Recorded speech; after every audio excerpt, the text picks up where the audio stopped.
passe à Liberté pour les auditeurs. Allez, bonsoir à tous et à toutes, bienvenue pour un nouvel épisode de Liberté pour les auditeurs. Vous en avez l'habitude, tous les mercredis, l'émission de la libre expression, l'émission qui gratte un petit peu là où ça fait mal. Sur le gros furoncle, nous on s'accroche et on le démonte. Donc ce soir, émission qui sera courte. On va pas faire une émission entière, on va faire 1 heure, mais on va faire une bonne déjà première partie parce qu'on va parler du Paris Saint-Germain. Bien sûr, pour ceux qui suivent un peu l'actualité du Paris Saint-Germain, il y a eu le retour de bâton, la CNIL qui a posé un petit peu son nez là-dedans, donc on va essayer d'en parler.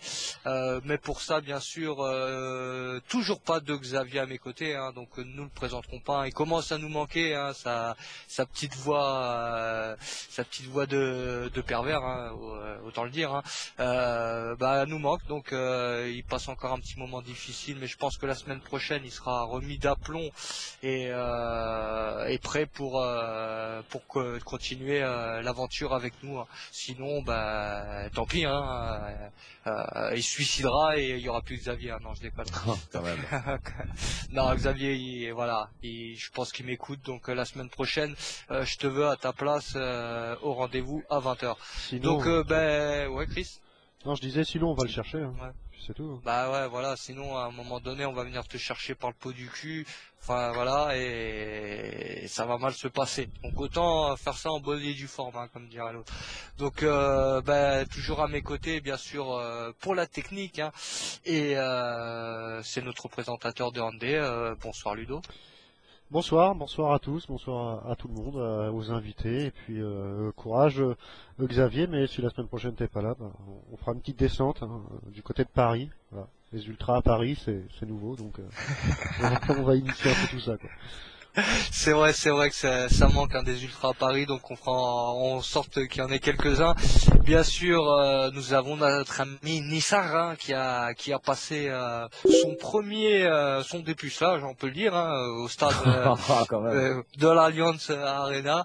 Donc tu nous en parleras, tu nous diras quelques mots là-dessus, Chris. Bonsoir mon ami. Et bonsoir Stan, bonsoir tout le monde. Et bien sûr, nous avons avec nous notre invité. Bien sûr, vous le connaissez, pour ceux qui sont dans le monde du supporterisme, et surtout du côté du Paris Saint-Germain, James, qui est le porte-parole de l'ex-association LPA. On va dire pour simplifier, maintenant Paris SG Fan. James, bonsoir et merci d'être avec nous ce soir. Bonsoir à tout le monde et c'est toujours un plaisir. Et il a intérêt à revenir parce que moi aussi je vais venir chercher par la peau du cul Xavier pour la prochaine émission. Ah ouais, c'est là il va falloir qu'on fasse un rassemblement comme au rugby, une mêlée et puis on le fout entre les poteaux et c'est bon. Donc l'émission chez lui, c'est bon. Voilà, on débarque chez lui tous avec le matos et on l'a fait chez lui et puis on continue la rumba derrière et puis ça va lui faire du bien. Tiens, bonne idée James. Tiens, revenons à nos moutons. Bien sûr, l'actualité du PSG, entre guillemets, des petites nouvelles pour ceux qui sont sur Valenciennes. Donc oui, mes amis, il y a bien eu un arrêté préfectoral. On en parlait en off avec James, mais comme me disait James, en fait, ils l'ont pondu nulle part à part sur le site de la préfecture. Un petit avis par rapport à ça, James? Là, ça prend le piège, quoi. Évidemment, ils l'affichent nulle part, ils font même pas de publicité, donc et puis c'est surtout que quoi qu'il arrive, même l'arrêté, il est quand même bidon parce que on parle d'anciennes associations, allez savoir qui fait partie de l'association, et on parle de gens démunis de billets, évidemment ceux qui ont été, ils ont des billets. En gros, c'est clair, c'est la chasse à tous ceux qui viennent d'Île-de-France, on les parque. Enfin voilà, c'est le prétexte, quoi, comme d'habitude. Donc on voit que la chasse aux Parisiens continue et qu'on n'est toujours pas libre de supporter notre équipe.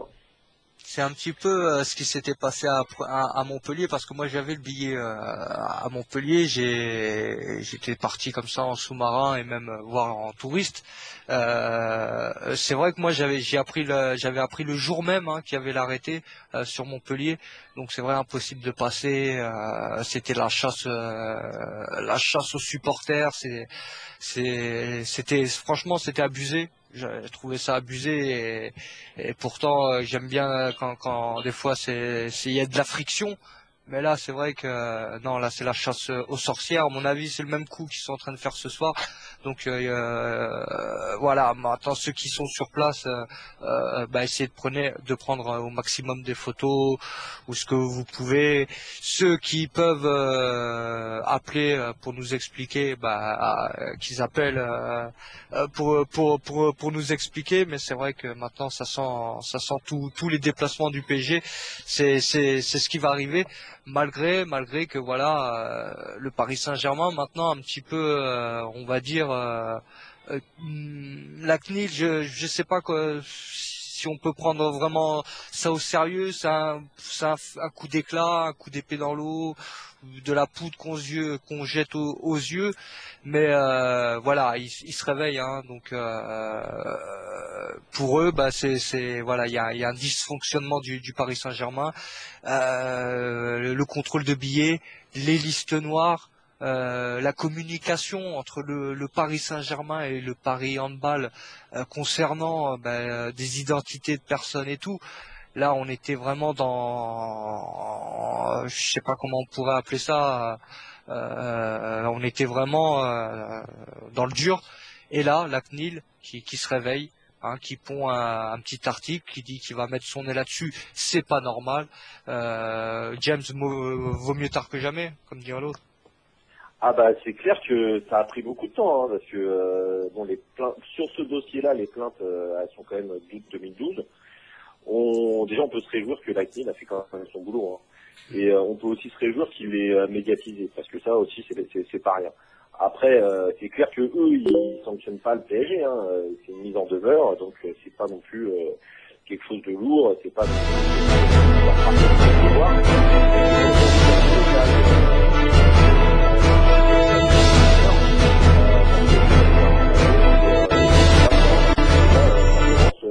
ce qui est clair, c'est qu'il y a deux listes. Une liste pour les interdits de stade, une autre liste pour les personnes qui auraient pas. En gros, c'est un fourre-tout, on sait même pas ce que c'est. Déjà, la liste pour les interdits de stade, elle est déjà illégale puisqu'elle n'a pas été déclarée. On se rend compte que les pouvoirs publics, en l'occurrence la préfecture et la DLNH, la fameuse DLNH, ont fourni les fichiers sans qu'il y ait de déclaration à la CNIL. Donc c'est le PSG et la préfecture qui est en cause dans ces conclusions. Et puis il y a cette fameuse liste de personnes qui auraient pas respecté les valeurs du PSG. Et que dit la CNIL dans son compte rendu? Eh bien que le PSG n'a pas été capable de fournir un document qui expliquait ses valeurs. Donc en gros là aujourd'hui le PSG n'a aucune valeur à faire valoir. Et c'est là où c'est encore pire, c'est que non seulement ils respectent pas la loi, non seulement ils nous expliquent que en gros tu peux pas, t'es blacklisté parce que tu respectes pas les valeurs, mais en gros ils savent même pas de quelle valeur ils parlent. Et après on nous parle aussi d'une commission étude des comportements, donc qui serait entre le PSG et la préfecture, donc ils étudieraient des comportements qui seraient pas conformes. Alors ça c'est étonnant puisque là on n'est pas du tout dans le cadre de la loi. On n'est pas chez les gens qui n'ont pas respecté la loi. Donc on peut dire que c'est grave. Ça c'est clair. J'espère que ça va prendre conscience à pas mal de personnes et que ça fera avancer un peu le schmilblick et surtout que le PSG cessera avec sa blacklist. Moi, là, tu me parles de ça, j'étais même pas au courant, donc ouais, ça devient, comment on dit, abusé, c'est sûr. Les recours que la CNIL, bon, c'est bien, ils publient le truc et tout, mais d'après toi, est-ce que ça peut aller plus loin? C'est comment ça se passe une enquête vraiment de la CNIL? Toi, tu sais à peu près les grandes lignes ou pas du tout? Disons que, en fait, si tu veux, là, il y a eu plusieurs volets, quoi. En gros, la mise en demeure ne concerne qu'un seul volet, c'est le volet de la liste noire. D'accord. Et eux, là, ils ont bien constaté ça. Après, il y a aussi, pour ceux qui ont suivi l'actualité, il y a aussi les volets sur les annulations de places, sur les traçages d'adresses IP sur Internet, sur les interdictions de vente, etc. En ce qui concerne au moins ces listes-là, la CNIL a dit deux choses. Hein. Elle dit d'une, pour l'instant, tout est illégal. En gros, ça c'est clair et net. C'est ce qu'elle dit. Donc le PSG est sommé d'arrêter tout. Et après, elle dit, vous devez faire vos déclarations à la CNIL. Mais ça ne veut pas dire qu'ils acceptent. Ça veut dire que le PSG est obligé de fournir des arguments. Et là, en l'occurrence, aujourd'hui, on s'aperçoit de quoi? C'est que le PSG n'en a aucun. Puisqu'ils sont incapables de définir les valeurs pour lesquelles on n'aurait pas, nous, qui sommes blacklistés, respecté ces valeurs. Donc, pour nous, supporters historiques, c'est clair, ça ne nous étonne pas de savoir que la direction actuelle n'a pas de valeur. Ça ne nous apprend rien, mais au moins, là, c'est mis sur le papier. Et surtout, ce que ça nous apprend, c'est aussi que la préfecture travaille dans l'illégalité. Parce que en quoi la préfecture fait des listes de personnes qui ont été accusées de rien, qui ne sont coupables de rien, c'est juste qu'ils sont soupçonnés de quoi, d'être contestataires, de poser des problèmes et tout. Non, en gros, il n'y a rien du tout, mais c'est quand même la préfecture qui fait ces listes-là aussi. Et ça, c'est intéressant de le retrouver, dans le compte rendu de la crise. Alors là, après, voilà, j'espère, il n'y a pas de secret, hein. Il faut que ça soit médiatisé, il faut que les politiques soient conscientes, et puis nous aussi, il faut qu'on appuie là-dessus, hein. Et depuis tout à l'heure, on parle de la CNIL, mais ce qui serait bien, c'est d'expliquer un petit peu à nos auditeurs à quoi ça sert, à quoi elle sert cette CNIL, et jusqu'où elle peut aller, et le pouvoir qu'elle a. En fait, la CNIL, elle doit superviser, en gros, là, c'est ce qui nous concerne, tout ce qui est informatique et liberté. Et donc, dès l'instant où il y a des constitutions de fichiers, où il y a des choses qui se passent sur Internet ou sur les médias, qu'est-ce qu'ils font? Ils sont censés être, en gros, on doit demander leur autorisation. Ça leur permet, eux, de vérifier si les demandes sont conformes et sont faites dans un cadre bien spécifique et respectant la loi française, mais surtout la loi européenne. Et donc, là, elle intervient si tu veux, il y a deux volets d'intervention. Une intervention pour étudier les demandes et une intervention aussi pour voir quand il n'y a pas de demande du tout et quand il y a des gens qui se permettent de faire des choses hors cadre de la loi. Et là, on est dans ce cas-là avec le PSG. C'est-à-dire qu'en gros, le PSG n'a pas fait de demande et voilà, était complètement hors la loi. Alors, on parle d'une demande qu'ils auraient fait. Et là, la CNIL, elle répond clairement que la pseudo-demande qui aurait été faite par le PSG n'a jamais été soumise à la CNIL et surtout n'a jamais obtenu d'autorisation. Parce que c'est ça qui est important. C'est que c'est pas parce qu'on fait une demande de pouvoir faire des listings qu'on a une autorisation. Et là, en l'occurrence, la CNIL n'a pas donné l'autorisation. Et là où la CNIL encore a l'appui en plus, c'est que non seulement ils font ça, mais c'est qu'en plus ils le donnent à plein de monde. Alors ils le donnent au PSG, ils le donnent à des sociétés de sécurité. Enfin voilà, donc il y a plus aucun respect de la vie privée, plus aucun respect de nos libertés. Et au-delà de tout ça, quel est son réel pouvoir en fait? Parce que là, ils font un constat, mais après ça se passe comment? Là, en l'occurrence, c'est ce qui est marqué, c'est que si au jour de la fin de la mise en demeure, le PSG n'a pas fait une demande et que la CNIL a autorisé sur des arguments bien précis, et là en fait c'est des amendes, etc. Mais là il faut qu'il y ait une procédure. Après il faut en gros que le PSG soit poursuivi. Ça, on n'a aucune garantie que ça soit fait. Oui, mais des amendes au final, c'est quoi? C'est qu'une question d'argent. Au pire, pour les Qataris, on sait très bien que c'est pas un souci, quoi. C'est pour ça que je parlais des médias. C'est clair qu'on sait très bien que ce qui les embête le plus, les Qataris, c'est l'image. Hein. Et là, déjà, ça a été pas mal relayé, et je pense que c'est quand même pas très bon pour les Qataris de voir dans la presse qu'en gros, ils sont hors la loi. Et après, il n'y a pas de secret, hein. On verra si ça continue à être relayé ou pas. Bon, moi, je crois savoir qu'il y a encore des personnes qui s'intéressent de près à ça et qui suivent l'affaire. Donc je pense pas qu'ils aient vraiment intérêt à continuer dans cette voie. Et enfin, de toute façon, on va vite constater si on a encore la possibilité de prendre des places et si on a la possibilité d'avancer. Mais bon, franchement, c'est pas c'est ce qu'on avait dit au début. C'est pas une victoire. On est satisfait de voir que que ce qu'on dit depuis des années, ça s'avère être vrai, que ça a été concrètement vérifié, éprouvé par un autre organisme, c'est-à-dire pas les supporters, mais vraiment un organisme d'État. Et voilà, maintenant, j'ai envie de dire, c'est le point de départ où là, on commence à confirmer tout ce que nous, on dénonce depuis 3 ans maintenant. Mais vous, par rapport à ça, est-ce que vous allez faire une action, vous allez faire quelque chose, aller dans la presse, je sais pas, essayer de faire médiatiser tout ça? Comment vous allez réagir par rapport à ça? On y travaille, c'est ce qu'on fait, c'est ce qu'on essaye de faire. Alors c'est pas facile et puis c'est clair que c'est pas un sujet qui intéresse beaucoup les gens, mais on y travaille. Alors effectivement, là où c'est intéressant, c'est que voir que c'est les pouvoirs publics aussi qui dressent ces listes-là et que là on n'est plus seulement dans le domaine du PSG, ça touche un peu, j'ai envie de dire, un peu tout le monde. Donc là on n'est plus seulement dans le cadre des supporters du PSG, parce qu'en gros, si ces pratiques sont faites là à la préfecture de Paris, qu'est-ce qui nous dit que c'est pas fait ailleurs? Et puis et puis là on peut commencer vraiment à se pencher, parce que c'est vrai que tout le monde parle des ultras, mais dans les faits, tout ce qui est fait là pour empêcher les ultras de vivre leur passion, c'est de l'atteinte aux libertés fondamentales. C'est de la discrimination, là, on est simplement. C'est de la discrimination, c'est beaucoup plus large que le simple fait qu'on parle des ultras. Et d'ailleurs, on le voit bien au PSG, dans les faits, les arrêtés et la Ligue ne concernent pas les ultras, elles concernent les supporters au sens large. Et donc on retrouve plein de gens qui sont des lambdas, qui ont d'autres façons de supporter, ou même des gens qui viennent là occasionnellement et qui se retrouvent sur la liste, ou qui se retrouvent empêchés.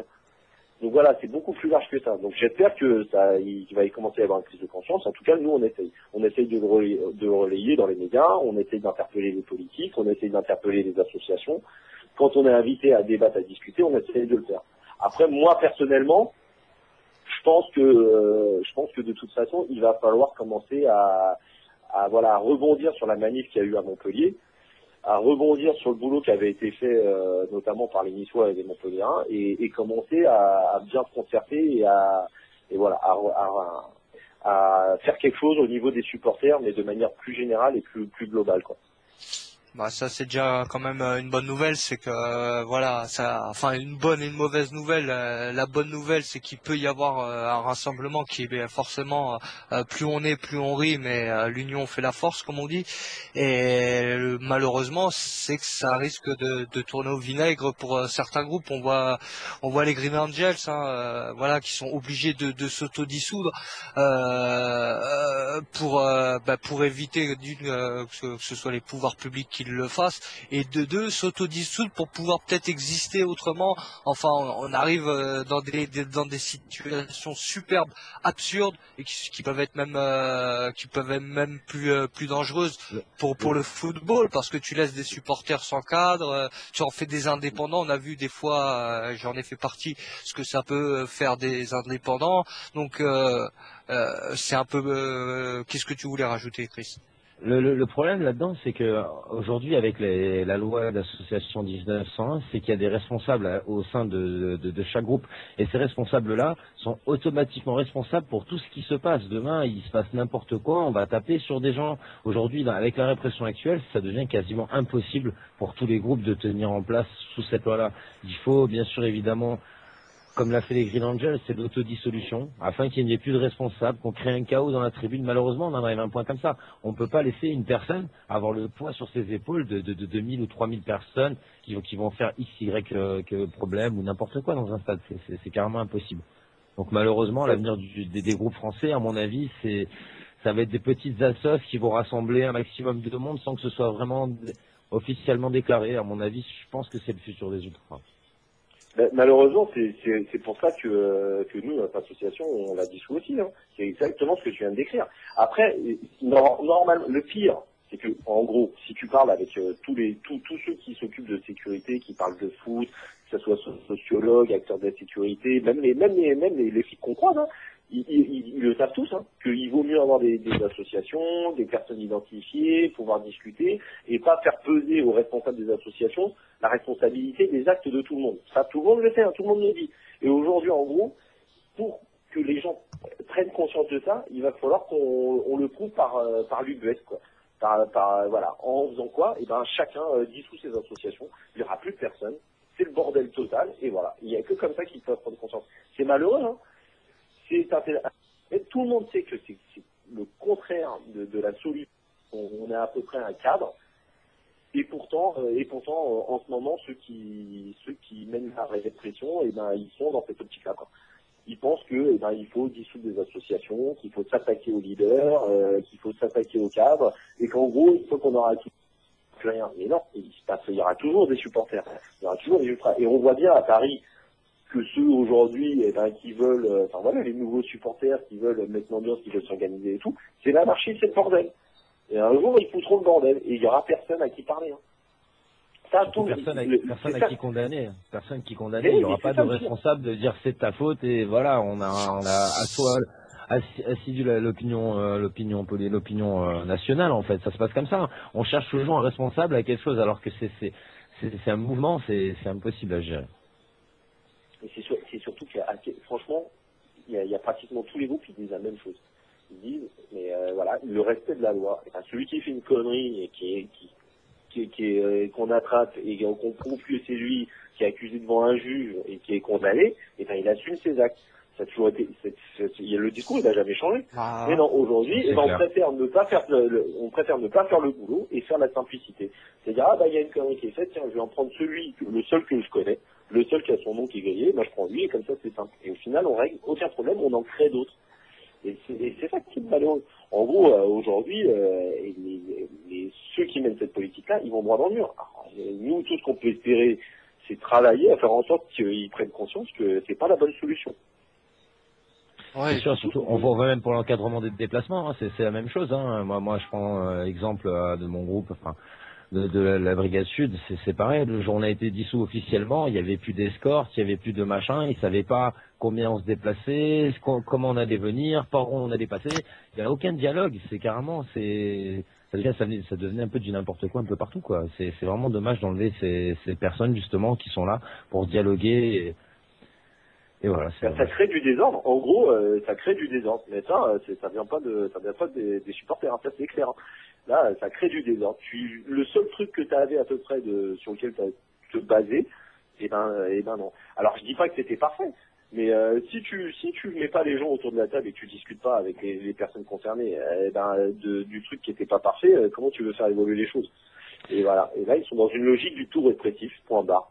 Voilà. Et dans l'accélération de la répression en 2010, du coup, ça a complètement coupé tous les groupes, quoi. Ça c'est un constat malheureux, mais comme le disait Stan tout à l'heure, hein, regarde qu'est-ce qu'on constate, on constate qu'à Saint-Étienne, il y a des groupes, ils annoncent pas qu'ils arrêtent d'exister, ils annoncent qu'ils arrêtent le statut d'association, justement pour pas subir la répression ciblée, quoi. Là, voilà, hein. Et pour ajouter, il y a jamais, depuis 2010 justement, il y a plus beaucoup d'incidents autour des stades, et à chaque fois qu'il y a des incidents, c'est toujours avec la police. Et non, mais ça, arrêtez. Le Vas-y, sentiment d'être. Vas-y, Franchement, on est pratiquement tous pareils, on suit tous l'actualité. Pour retrouver des incidents dans un stade, faut aller loin. et alors eux, je te mets pas les genre je fête la montée ou je fête le titre. Eux, ce qu'ils considèrent comme des incidents, qui sont en fait juste on va sur la pelouse pour fêter ou une montée en Ligue 1 ou un titre ou une coupe. Ça c'est pas des incidents. Ça. Mais des vrais incidents, mais attends, ça fait des années qu'il y en a pratiquement plus, quoi. Et quand on a connu des vieilles époques où c'était un bordel monstre, alors que ce soit les flics ou les machins et tout, et aujourd'hui où on nous dit, on a l'impression que le discours, c'est comme si c'était 100 fois pire, tu m'étonnes. alors qu'en fait, il y a pratiquement plus rien. Alors je dis pas qu'il faut pas encadrer les rencontres, hein, je dis pas ça, hein. Je dis juste, mais il y a un moment où il faut quand même réfléchir à ce qui se passe réellement, hein. Il y en a, mais ils sont en train de se créer leur boulot, hein, vouloir faire peur à tout le monde. Hein. C'est ça le problème. De toute façon, c'est aussi une façon, des fois, peut-être de dissoudre aussi des associations, de laisser des supporters libres aussi. C'est une façon aussi que le jour où il y a un débordement, que les pouvoirs publics ou ceux qui ils vont se cacher derrière ces incidents pour dire, voilà, hein, on vous avait prévenu, hein, on a fait notre boulot, hein, ces supporters-là, on n'en voulait pas. Un petit peu comme il s'est passé au Trocadéro avant que voilà, que des gens mettent un petit peu le puzzle en place. La première version, ça a été, on avait viré les ultras à Paris, c'est les ultras qui sont revenus foutre le bordel. Et là, eux ils se regonflent là-dessus pour dire, on fait bien notre boulot, vous voyez, hein, voilà, hein, ce sont les supporters parisiens qu'on a virés du stade, c'est eux qui foutent le bordel, alors que c'était complètement faux.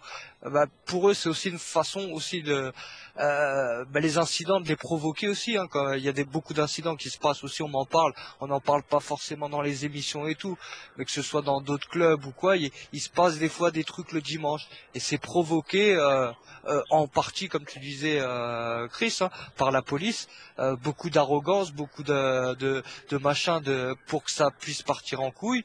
Et à un moment donné, dire, voilà, ce sont les supporters, ils sont incontrôlables, tiens, ce groupe-là, il faudrait peut-être le dissoudre.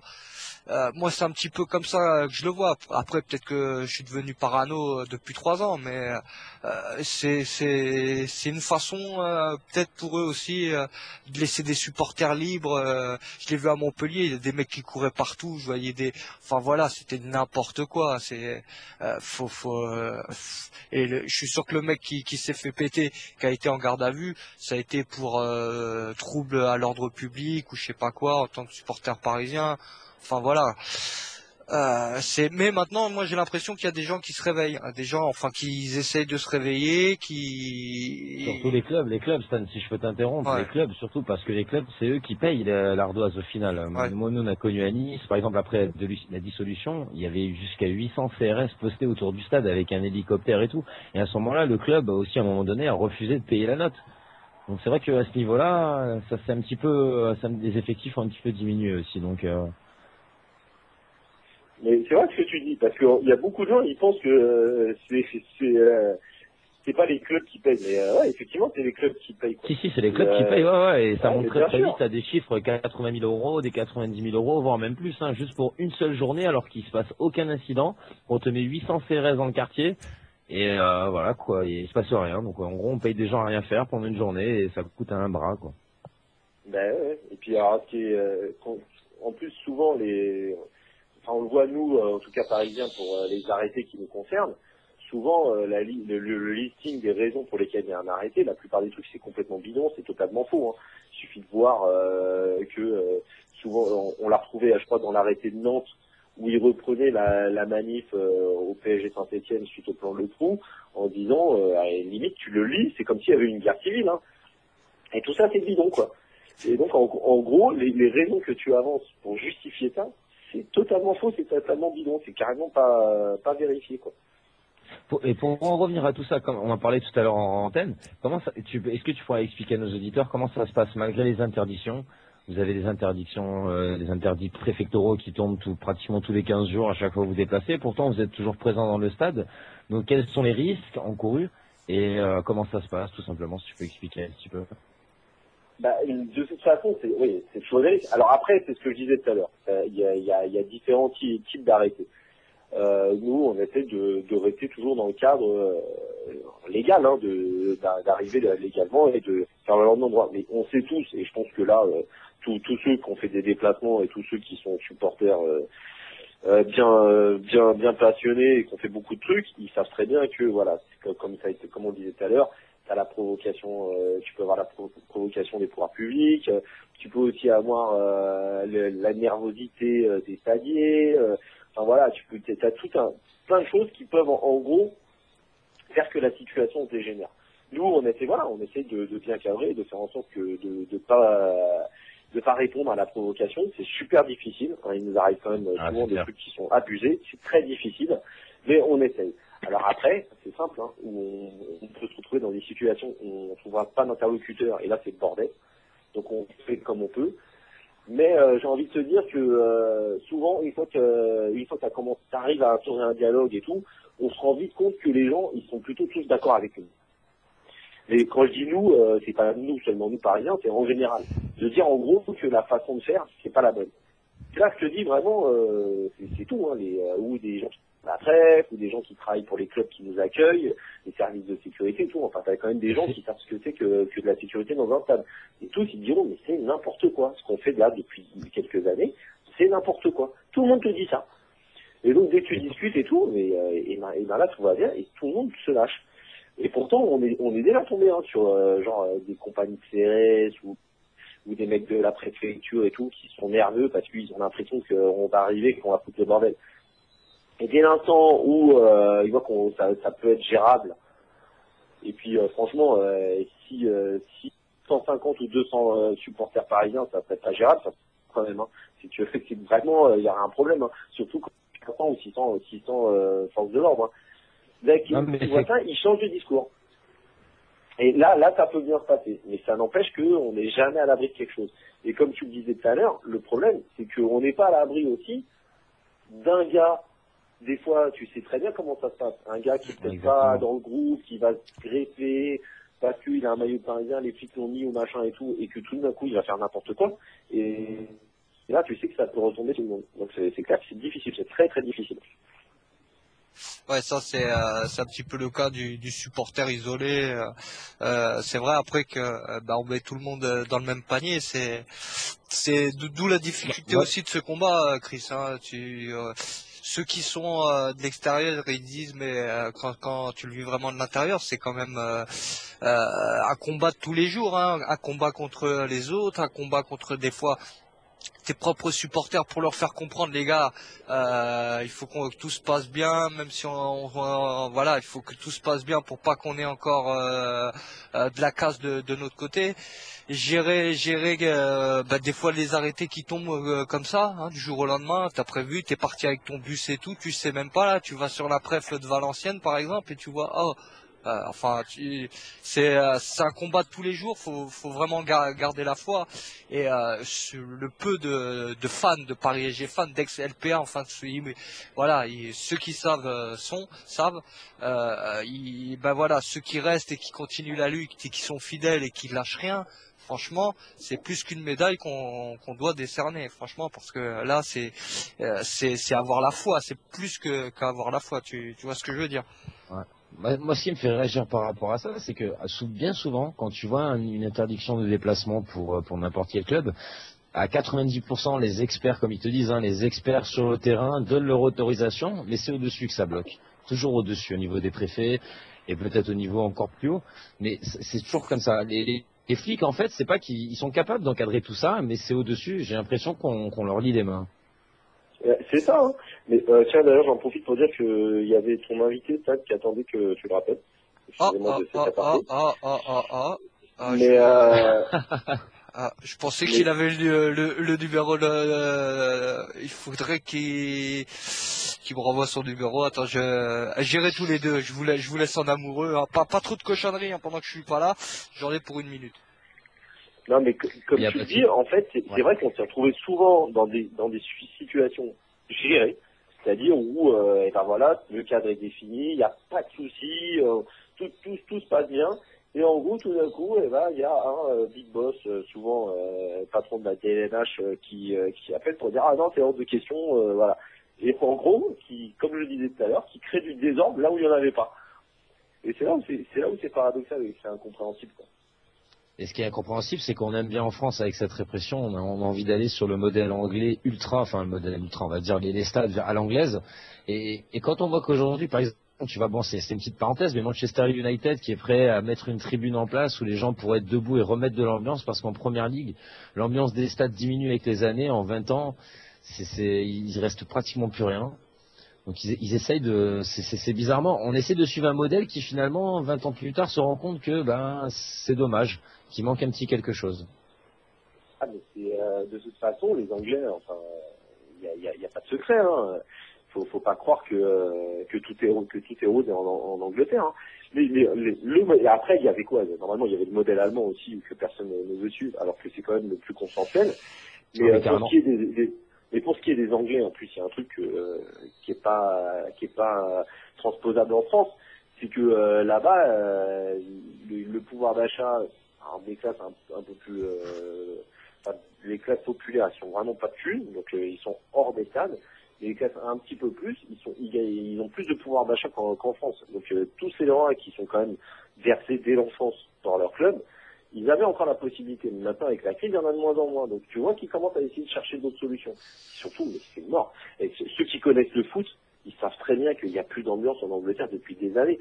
Et il suffit de voir les matchs européens. Dès que tu as un gros club en face, qui a vraiment un gros contingent d'ultra et de supporters qui arrivent, t'entends que. Tu prends un match, t'entends que. Quoi. Quand tu connais un peu les trucs, que ça soit dans n'importe quel gros stade. Hein. Même Liverpool, que tout le monde en sens et tout machin, faut pas exagérer. Hein. Quand Liverpool ils reçoivent un gros club européen qui a des supporters, t'entends que les mecs de l'extérieur. Justement, juste pour te dire, même si ça me fait pas plaisir non plus de le dire, mais j'ai le souvenir d'un Liverpool-Marseille et même les Marseillais, ils avaient foutu le bordel, quoi. C'est incroyable. Ah mais c'est clair, t'entendais que. Mes amis, c'est du direct, hein, c'est du direct. J'appelle en direct Michel parce que je croyais qu'il allait appeler la radio, hein, pour tout vous dire. Donc, je crois que ça nous est déjà arrivé, Michel, une fois hein, encore que je croyais, c'était pas ça. Bonsoir, Michel, merci. Bonsoir. Bon, on se croisait. Ouais, je pense que tu devais regarder un petit peu le Paris Saint-Germain. Tiens, on va faire une petite aparté. Est-ce que ça se passe bien pour Paris à Valenciennes le temps est beau, Écoute, sec. ouais, toujours 1-0. Voilà, ça, c'est vraiment par contre un match de qualité très médiocre. Et mais voilà quoi, ils font le boulot, sans plus. C'est pas très beau à regarder en tout cas. Bon en tant que supporter parisien, je suis forcément content qu'ils mènent 1-0, c'est ça? Oui, c'est ça. Pour l'instant, voilà. c'est 1-0. Oui. Donc 1-0 c'est 1-0. On était sur ce dossier de la CNIL, hein, la CNIL qui a prouvé un petit peu cet article. Moi je voulais avoir un petit peu ton sentiment par rapport à ça, Michel. Tu trouves ça normal? Vaut mieux tard que jamais, ou c'est de la poudre qu'on jette aux Ah non, c'est pas du tout vaut mieux tard que jamais. C'est quelque chose d'assez fort. Voilà, c'est assez rare de voir la CNIL intervenir comme ça dans ce genre de dossier. Donc oui, ça arrive tardivement, mais ça arrive. Il faut pas penser que c'est trop tardif. Je pense que le PSG va devoir réfléchir un petit peu à sa politique. On va voir aussi avec attention la suite du dossier, hein, à savoir est-ce que c'est quelque chose qui va être étouffé ou quelque chose qui va continuer à faire parler, et peut-être que le club devra peut-être revoir certains de ses jugements et des décisions qu'il a prises. Donc pour moi, c'est pas du tout quelque chose qui n'est pas important. C'est quelque chose de très grave pour le club, pour l'image du club, et c'est surtout un avertissement. Vraiment, c'est un carton jaune au PSG, et de toute façon, je pense que la CNIL va continuer de toute façon à faire son enquête, et le PSG devra revoir sa position, en tout cas sur certaines listes qui n'ont pas le droit d'exister. Ouais, après c'est vrai que voilà, on espère que l'enquête va aller. Il faudrait aussi que, comme on disait avec James qui est parmi nous, que la médiatisation soit aussi au maximum. Toi, est-ce que tu penses que ça a été assez? La médiatisation, oui, complètement. Je pense que ça a été nous on fait une émission aussi. Bon, par exemple avec James, on en a parlé hier, donc je pense qu'on en a parlé et qu'on va suivre vraiment avec attention la suite de cette affaire. Et je pense qu'on va pas être les seuls. Faut pas non plus être parano et s'imaginer que tout le monde est contre les supporters du PSG. Donc pour moi, c'est quelque chose de très fort qui s'est passé. Il y aura des suites. Je pense que si la CNIL l'a mis sur son site et a été assez loin dans ce qu'elle a dit, ça va être très compliqué pour elle aujourd'hui, ou peut-être d'autres personnes, d'étouffer l'affaire. Hein. Donc non, moi je pense qu'on va suivre avec attention ce qui va se passer. De toute manière, la CNIL, ce qu'elle a dit, c'est quand même assez dur, assez contraignant pour le PSG, qui va devoir revoir sa copie. Et donc c'est quand même tout bon pour des gens qui ne méritent pas d'être sur cette liste. Je parle pas des interdits. Bon, après, on va pas parler ce soir de tous les soucis qu'il peut y avoir avec les interdits de stade. Est-ce que c'est mérité, est-ce que c'est pas mérité? Malheureusement aujourd'hui c'est comme ça, mais il y a beaucoup de personnes qui sont sur les listes noires et qui n'ont rien à y faire. Et honnêtement, peut-être que j'y suis moi-même. Hein. Voilà, j'en sais rien du tout, j'en sais rien parce que c'est vrai que j'ai pas l'occasion d'acheter des matchs puisque je vois les matchs en tribune de presse, mais je sais que depuis quelque temps, honnêtement, on fait pas pression, mais on m'a fait comprendre qu'il fallait que je fasse attention à ce que je dis. Donc voilà, Ah ouais, on en est là aujourd'hui aussi. d'accord. Ouais, quand même, ouais. Ouais, voilà, quand même, et sachant que... Ah oui, quand même, hein, oui, bien sûr. Et c'est-à-dire, ça vient d'où toutes ces pressions qu'on vous fait?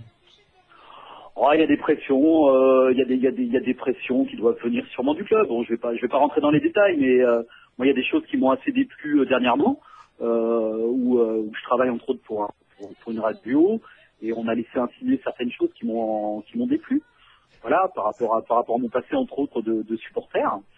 Voilà, donc de toute façon aujourd'hui tous les coups sont permis. Hein. De toute manière aujourd'hui le club souhaite étouffer certaines choses et il ne comprend pas qu'on puisse s'opposer pas intelligemment, mais en tout cas sans aller en delà de la loi.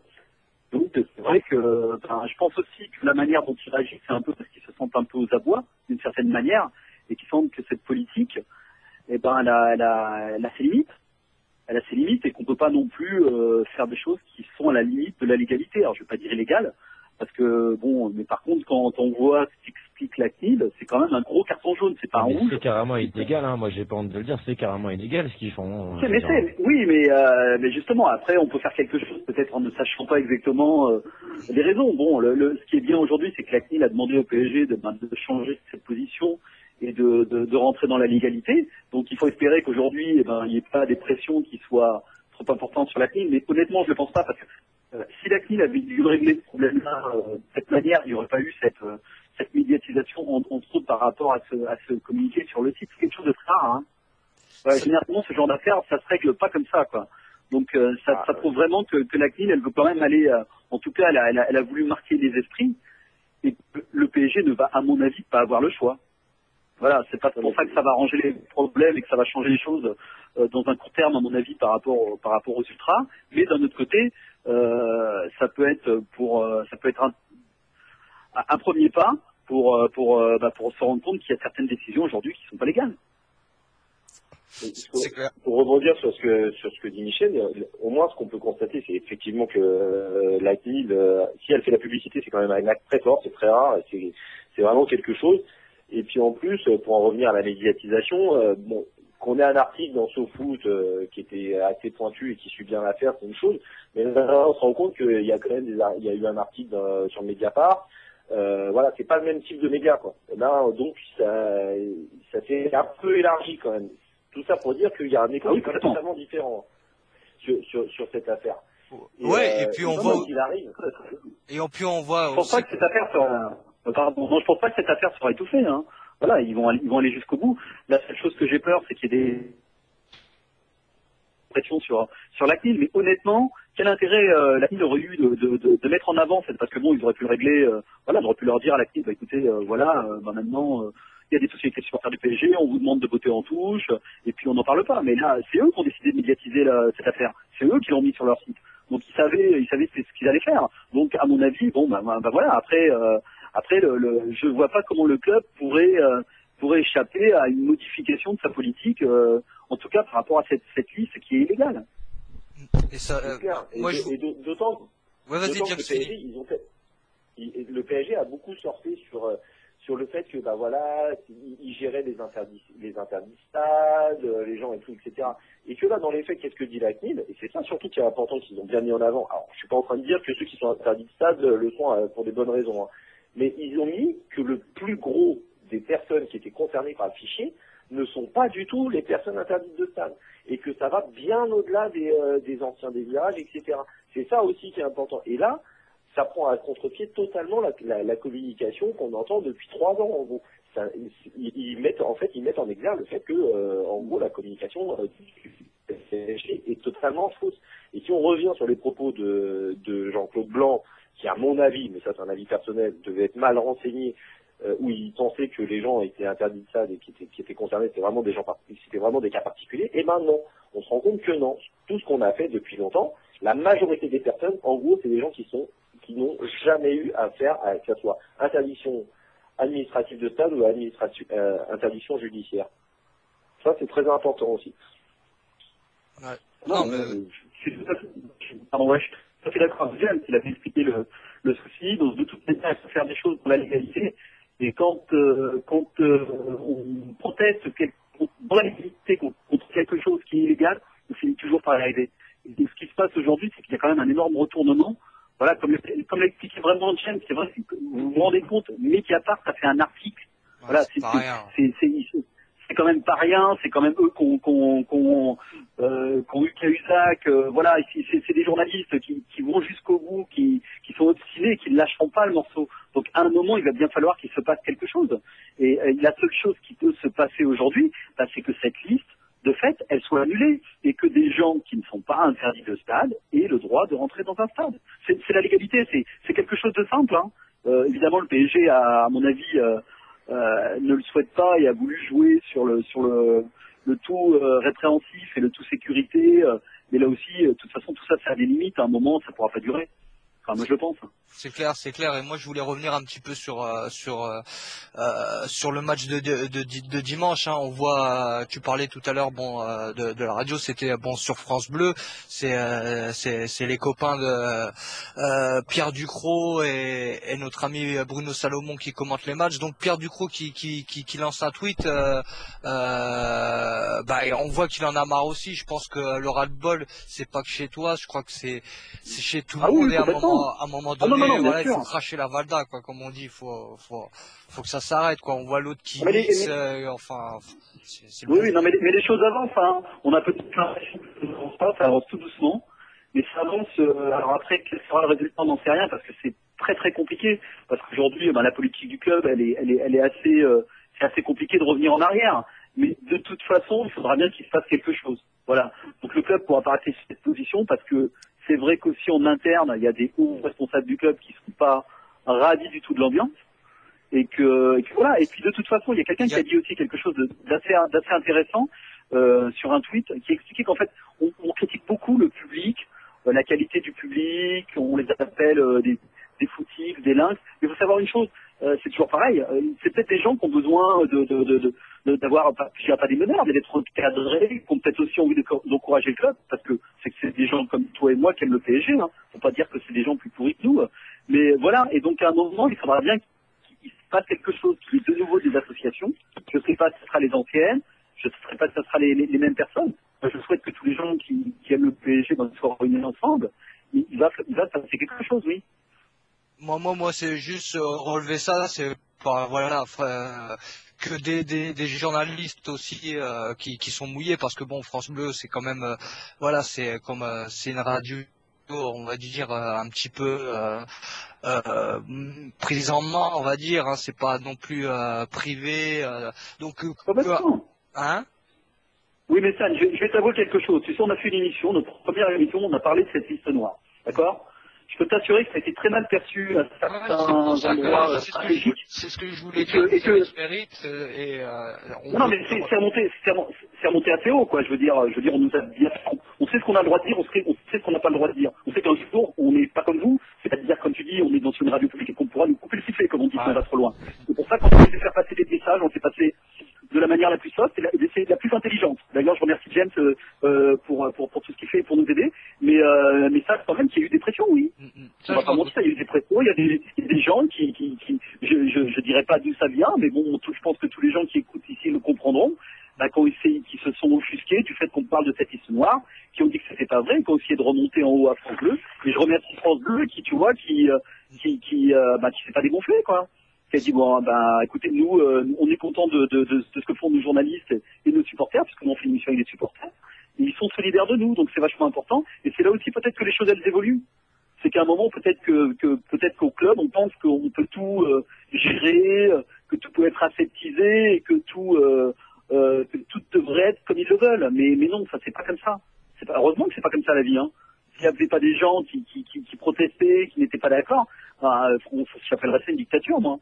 Exactement. Aujourd'hui, on n'est pas dans une dictature, et c'est pour ça que nous, en tout cas moi, à titre personnel, je continuerai, malgré toute la pression qu'il peut y avoir et toutes les médisances qu'il y a derrière, à dire ce que je pense et à espérer qu'un jour, le club ouvre la porte à des négociations pour un retour des ultras, pas dans la violence, mais que mais avec des contraintes pour le club et pour les supporters, et qu'on redevienne le club qu'on était. C'est clair. Voilà, c'est tout. C'est clair. C'est pour ça, voilà, je voulais faire un petit coup de chapeau aussi, voilà, à vous qui. Ah, écoute, merci. C'est Non, mais normal. On fait ça parce qu'on y croit, c'est tout, hein, parce qu'on croit ce qu'on dit. Hein, on n'est pas là moi, je suis pas là pour essayer d'y gagner quelque chose. J'ai rien à y gagner, tu vois. J'ai peut-être plus à y perdre qu'à y gagner, mais d'un autre côté, à un moment, faut être en phase avec soi-même. Et je te dis, j'ai de la chance qu'on soit épaulé et qu'on soit aidé, qu'on a bien expliqué les choses, qu'on essaie de faire passer des messages intelligemment. Voilà, tu vois, dans nos émissions, on parle, on dit quand il y a des supporters qui font des déplacements avec les féminines et les jeunes et qui sont là et qui encouragent leur club et on dit que c'est bien. Voilà, on parle de choses peut-être qu'on n'entend pas autre part. Et je sais que c'est pour ça comme vous d'ailleurs, vous dites des choses qu'on dit pas autre part, et c'est pour ça qu'on vous écoute et qu'on vous aime bien. Nous, on essaye de faire un peu la même chose. Bah, c'est ce qu'il faut. Moi, mon rêve, c'est que tout le monde, à un moment donné, foute un coup de pied dans la fourmilière et voilà, renverser un petit peu parce qu'on n'est plus dans une démocratie. À un moment donné, il faut savoir ce qu'on peut aussi. Donc, moi, voilà, c'est pour ça que je voulais le relever. Par contre, ça risque de couper, Michel, parce que c'est un système Skype. C'est des minutes. Va sur un réseau social. Je t'ai laissé 2-3 messages. T'as juste à répondre. On te coupe pas le sifflet. Hein. C'est le logiciel. Non, mais de toute façon, là, je vais devoir m'absenter là de toute façon, donc voilà, moi le message il est passé. Je pense que James est tout à fait capable de prendre le relais avec beaucoup de brio. Je vous souhaite de vous de continuer et puis de toute façon on sera toujours là pour vous quoi. Bah, c'est gentil Michel, moi je te remercie, je te fais la bise. Comme tu dis, on est une famille, donc il y a des hauts, il y a des bas, mais on est une famille, donc merci Michel et embrasse Bruno et Pierre aussi. Il n'y a pas de souci. Voilà, puis embrasser tous ceux qui travaillent avec vous. Je pense à quelqu'un en particulier qui en ce moment passe des moments difficiles, tu m'as compris. Je sais pas s'il nous écoute, mais j'ai fait une grosse bise. Voilà. Ouais. Bah, Xavier t'écoute et il te fait une bise aussi. Ça marche. Bon, bah super, tu l'embrasses aussi. Allez, bonne soirée, bon courage. Merci Michel, à bientôt. Ciao Michel. Merci. Voilà les amis, c'est aussi un petit peu ça l'émission, hein, c'est sans langue de bois. Donc Michel aussi, à un moment donné, il a son propre discours, mais comme il dit, à un moment donné, il se mouille. Parce que il faut que les gens ils se mouillent, parce qu'on est dans une démocratie, on a une liberté d'expression, une liberté de circulation, une liberté de se foutre un poil chez soi ou voilà. À un moment donné, quand toutes les libertés sont bafouées, il faut se réveiller, sinon on tombe dans la dictature. Et c'est carrément un scoop, Stan. Ouais. C'est carrément un scoop, carrément. Il nous dit en direct qu'il reçoit des pressions parce que parce que ça, je veux dire, c'est quand même, on arrive à un point où même les gens qui essayent de comprendre un peu le milieu, comment ça marche, tout ça, on leur met des bâtons dans les roues. Je comprends vraiment pas cette politique d'en haut, on va dire, qui cherche systématiquement à nier tout dialogue, à nier tout arrangement, tout. Je sais pas, on est parti dans une logique où vraiment ça s'arrangera vraiment pas. Je sais. C'est en gros, où il y a quelqu'un qui est pas d'accord et qui émet un avis contraire, il doit être, voilà. Systématiquement, il coupe la tête, quoi, c'est ça. C'est ça. Et d'autant que, je peux confirmer que ce qui est paradoxal, c'est que déjà, que ce soit Michel ou d'autres dans les émissions, notamment Je pense de tout, ils vont pas trop loin, il y a du temps, ils disent juste des vérités, tout simplement. Et qu'en plus tout le monde aura à y gagner quoi, que ce soit à Paris ou ailleurs, tout le monde aura à y gagner, qu'il y a un dialogue, que tout se passe bien. Alors, évidemment il peut y avoir des problèmes, mais ça on n'est pas utopiste, hein. Personne ne croit qu'on vivra dans un monde où il n'y aura jamais de problème, mais si on réfléchit pas à ça, si on discute pas, si on commence pas à réfléchir tous ensemble, il y a avec une répression aveugle que ça s'arrangera. Ou sinon, sinon ça finira en dictature. Ouais. Ben voilà. Hein. C'est tout simple comme truc. C'est vrai qu'après c'est flippant de voir ça parce qu'on se dit c'est un club en fait c'est un pays, c'est le Qatar qui décide tout qui décident de n'importe quoi, qui achètent tout et n'importe quoi sur Paris ou en France, qui voilà, c'est un petit peu la nouvelle banque de la France, donc la France un petit peu se plie à ça. Le PSG, c'est même pas la peine. Le PSG, c'est fini, c'est un autre club. C'est vrai qu'à un moment donné, faut dire stop. Je veux bien que tu foutes un DJ même à la rigueur dans le stade, mais tu t'écrases pas un club comme ça. Tu réduis pas à des gens comme des merdes juste pour le pouvoir de l'argent. C'est à un moment donné, il va falloir que tout le monde se réveille. Il y a des radios, hein, il y a des radios comme RMC, hein, je pense à RMC, tu les écoutes des fois, ben t'as l'impression que voilà, on n'a pas du tout le même discours. Et pourtant, ce sont des radios qui font énormément d'audience. Donc bien sûr, l'opinion publique, ben, ils se basent sur quoi? Sur ces radios qu'ils écoutent. Hein. Pour eux, c'est la Bible. Hein. Celui qui a parlé, il a raison. C'est un autre combat, voilà. Pratiquement j'en perds mes mots, les amis. Hein.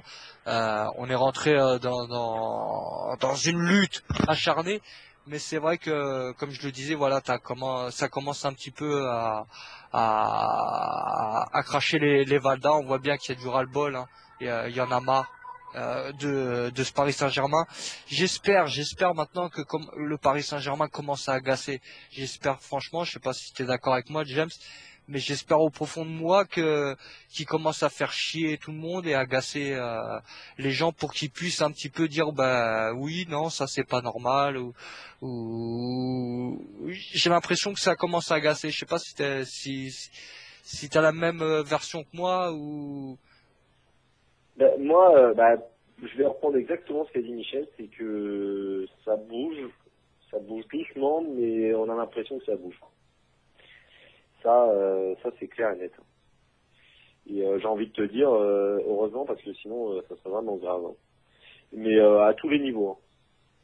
Donc le PSG, j'ai bien raison, voilà. il commence à agacer quand même. Il commence à agacer. Bon, nous, il nous agace depuis un petit moment, ça c'est normal. Mais je pense qu'il y a des gens qui, avant, fermaient les yeux. Et à un moment donné, ils se disent, bon, ça va un petit peu trop loin.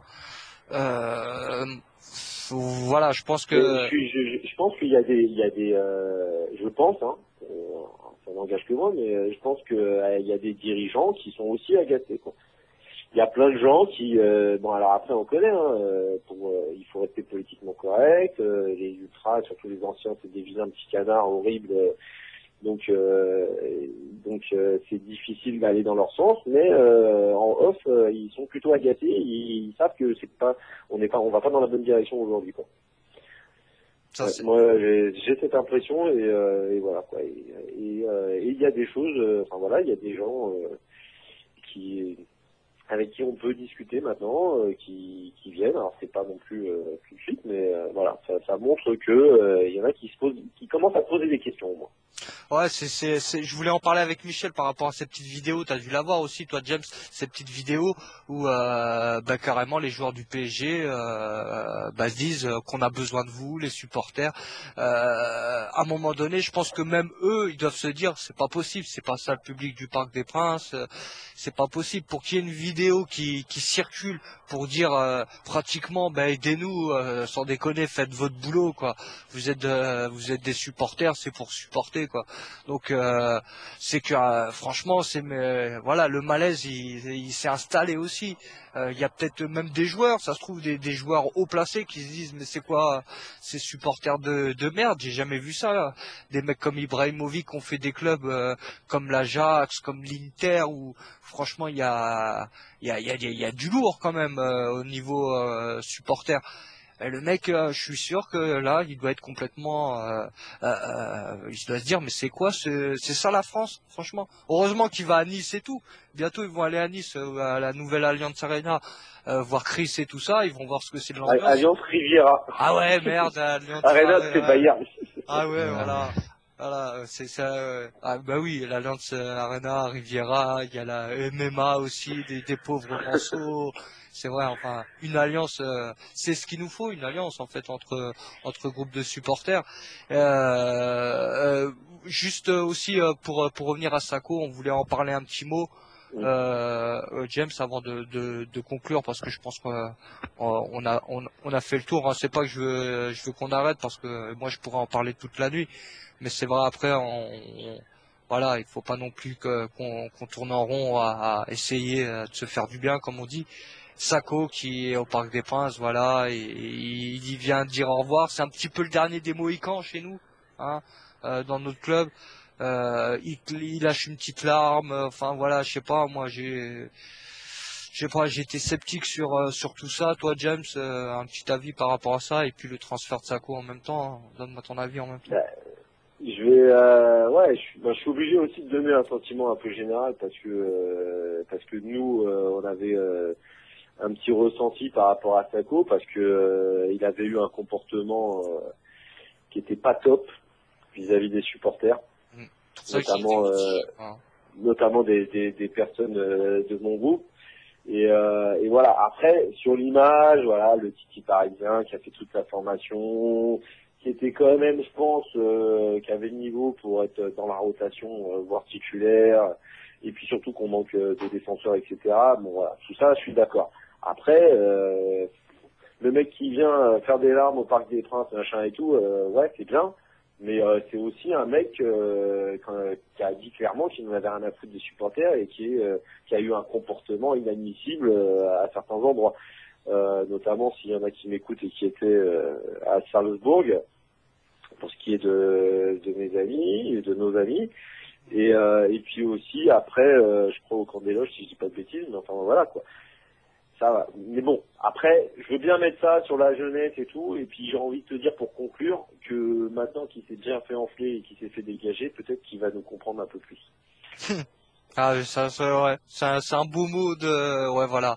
À un moment donné, est-ce que certains vont ouvrir les yeux et dire, ah, voilà, peut-être que j'aurais pas dû agir comme ça.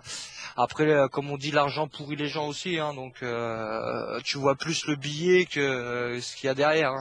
Ce qui est monstrueux, en fait, c'est que là, Thiago Silva, il s'est blessé, d'après ce que j'ai pu comprendre, et puis il a une grosse indisponibilité, quoi. Oui. Ah oui. Et ce qui est dommage, c'est que juste avant de partir, il hésitait entre rester et partir. Il est parti à la dernière minute et finalement Thiago Silva se blesse. Il aurait eu sa chance. Oui. C'est dommage pour lui. Non, mais c'est pour ça que je suis mitigé aussi par rapport à son comportement d'une envers les vrais supporters parisiens, hein, ceux qui se battent, hein, ceux qui voilà, qui ont une histoire aussi, hein, voilà, il y a des années de tribunes, des années de tifos, de galères en déplacement et j'en passe, des meilleurs. Et puis Par le voilà. jour dans Ginette, ça fait une trotte. Hein. Ça fait une trotte et puis à mon avis bah c'est des bons souvenirs quoi qu'il arrive hein. Ça Oui. c'est des choses que qu'on pourra jamais enlever à nous supporters parisiens, à tous ces trucs qu'on a pu passer avec ce club, mais c'est vrai que voilà, Sako aussi à un moment donné, il a choisi de se barrer, pas jouer la concurrence et tout, donc voilà, il a choisi aussi la facilité. Donc voilà, j'étais mitigé après que le mec il lâche sa larme, oui peut-être parce que le Parc des Princes, bah émotionnellement quand c'est ton stade en plus, on le voit bien, ceux qui sont hors du stade, hors supporters, ils disent tout de suite, hein, le Parc des Princes, avec sa caisse de résonance, machin, c'est un stade, tout le monde le dira, un rugbyman, même les handballeurs, hein, je suis sûr, hein, ils pourraient faire des matchs de hand au Parc des Princes, ça les gênerait pas. Donc qu'il ait sa petite part d'émotion, je pense, ouais. Mais voilà, à un moment donné aussi, si t'aimais vraiment le club, tu voulais te battre, tu serais resté, tu aurais montré que t'étais un vrai parigo et que voilà, pour te chasser, il aurait fallu t'écraser. Après ça, c'est un autre débat. James, moi, c'est toujours un plaisir de t'avoir. On se reverra forcément dans d'autres circonstances, à la radio ou sur les routes ou dans un bar ou quoi que ce soit. C'est clair. Mais voilà, c'est toujours un plaisir de parler avec toi. Et je pense aussi pour les auditeurs, tu es quelqu'un de voilà qui a une audibilité intelligible. Je pense que voilà, j'ai fait ma part de Bernard Pivot, je peux retomber à mon niveau. Donc c'est un plaisir, tu reviens quand tu veux mon amigo et comme on dit le combat continue et je pense que le combat là il commence à prendre un sens positif. Ouais, c'est clair. Et ça doit donner du beau au cœur à tout le monde. Et je vous remercie tous et à bientôt. Merci à toi James, t'es ici chez toi, c'est la maison, c'est la famille. Merci. Bonne soirée et à très bientôt. À bientôt. Ciao ciao James. Voilà Chris, première partie, on va finir nous ensemble en duo, hein. On va se faire un tête-à-tête. Hein. Première partie très super intéressante hein, pour ceux qui sont aussi un petit peu dans le mouvement, hein. Comme on dit, c'est des choses qui peuvent arriver à n'importe qui. On l'a vu à Saint-Étienne, ça peut arriver à Nice aussi. Dans votre Alliance Riviera, Chris, t'as passé ton premier match. Toi, tu penses quoi de tout ça? Bah, Ah, la vieille question que je t'ai posée. Ouais, c'est clair, tu m'envoies au charbon là. Ah ouais, je t'ai jeté le bébé. C'est pas mal, tu vois. C'est pas mal parce que ça fait une bonne petite caisse de résonance aussi. Ouais. Un petit San Siro, on va dire, tu vois, ou un peu le Juventus Stadium, un peu. Ah bon. Voilà, c'est pas mal. Il y a une petite ambiance sympa qui s'en dégage. Maintenant, elle était 35 000. Est-ce qu'on sera 35 000 à tous les matchs? Ça, c'est aussi une question. On verra déjà comment ça se passe. Mais pour l'instant, au niveau billetterie, ça s'affiche plutôt pas mal. Bon, après, moi, perso, tu sais, je reste toujours un nostalgique duré. Donc, bon, voilà, il faudra peut-être un petit moment pour s'adapter. Et puis voilà, quoi. Mais Ouais. en tout cas, c'est de bon augure quand même, hein, il est sympa. Ouais, il est sympa au niveau infrastructure. Bon, là, comme c'était la première, je pense que personne n'a fait chier l'autre. On va dire au niveau sécurité et machin. Mais est-ce que tu as vu toi une différence sécuritaire par rapport à ce qu'il pouvait y avoir au Ray? Au niveau Non, pas vraiment, stadier, non, au niveau stadier, non, au non, pas du niveau, tout. Non. C'était pareil. Il ouais. n'y a pas eu de souci à ce niveau-là. Non, non, c'est resté toujours dans l'esprit, comme on avait pu en parler dans notre présente émission, que voilà, c'est toujours les mêmes qui continuaient. Et puis voilà, ça se passe plutôt bien. Oh, bah tant mieux hein, si ça se passe bien. Maintenant, Bon, après, t'as 142 caméras thermiques qui zooment sur ouais. chaque fumigène allumé et compagnie, donc ouais, il va pleuvoir des IDS sûrement, mais il y voilà. a aussi voilà une question à un moment donné. Voilà. Je peux pas. C'est les nouveaux stades. En plus, c'est le premier d'une nouvelle génération qu'ils ont fait. Il y a même des cellules de détention en dessous de la populaire directement. D'accord. Donc voilà, t'es direct sur place, quoi. Donc on verra comment ça évolue. Là, c'est vrai que c'est le premier match. On laisse tolérer pas mal de choses. On verra comment ça se passe et comment les choses évoluent, tout simplement. D'accord. Donc voilà, t'étais un peu dans la sublimation, hein, comme on dit. Mais tout de suite, bon, dans la réalité, bon, plus de caméras, bien sûr, caméras thermiques. Donc on peut dire que ça va loin, hein, parce que là, les caméras nocturnes, je pense aussi, on sait jamais en cas de coupure de courant, on sait jamais. Hein, détecteur de métaux, je pense à l'entrée, non, il n'y a pas de détecteur de métaux. Non, pas de ça va. détecteur. C'est bon. La On n'est pas à Lyon, on n'est pas à Lyon. on n'est pas à Lyon. la fouille est correcte, hein, jamais en dessous et rarement au-dessus. La fouille correcte, on s'arrête là. Ok, donc bon bah les seules différences c'est que voilà vous avez votre garde à vue qui est sur place, hein, le petit comico Ouais, qui est en voilà. dessous de la tribune. Voilà, bon tout va bien pour l'instant à Nice, premier match, hein, première victoire. Et au niveau de l'ambiance, t'as trouvé qu'il y avait plus d'ambiance qu'Auray ou c'était pareil? Disons que c'est pas pareil, tu rentres dans un stade où voilà, c'est sûr que c'est plus fort, il y a plus de bruit, il y a plus d'écho. C'est deux mondes différents. Tu passes d'un petit stade, on va dire champêtre, avec des vieilles tribunes et tout, ou une ambiance chaude bouillante, avec un petit comité. Là, c'est pratiquement le double. Avant, le Ray faisait 18 000, je crois, entre 17 et 18 000 avec les normes et tout. Là, on est à 35 000, on est carrément le double. Et c'est vrai que la forme du stade, tout est bien fait. Franchement, ça a bien été réalisé, mais c'est deux mondes différents. Voilà, et on passe à autre chose maintenant. Le gym a envie de grandir. Bon, pas ce soir parce qu'on a perdu à Nantes. Ouais. Faut me caguer, mais bon, allez, maintenant. Franchement, voilà. moi, j'avais parié sur quand même Nice ce soir. Je me suis dit bon, ils vont continuer. Bah mon cul. Ouais, c'est ça aussi l'auto sportif. Hein, Ouais, non, mais les matchs, c'est impossible de jouer sur la France. Vas-y, moi, je joue tout sauf les matchs français. Franchement, le dernier peut pas être le premier. C'est impronosticable. C'est impossible. C'est vrai qu'à un moment donné, je me suis posé aussi cette question, donc c'est vrai que je m'attaque maintenant plus à la Bundesliga. Ouais, pareil, championnat anglais, championnat Voilà. espagnol, ça rentre bien. Le plus fort, le favori, il rentre tout le temps pratiquement. Ouais, voilà, il y a moyen de moyenner, comme on dit Ouais, chez il y a nous. moyen. En France, Evian, il peut aller battre Paris chez lui. Enfin bref, tu vois le truc, quoi.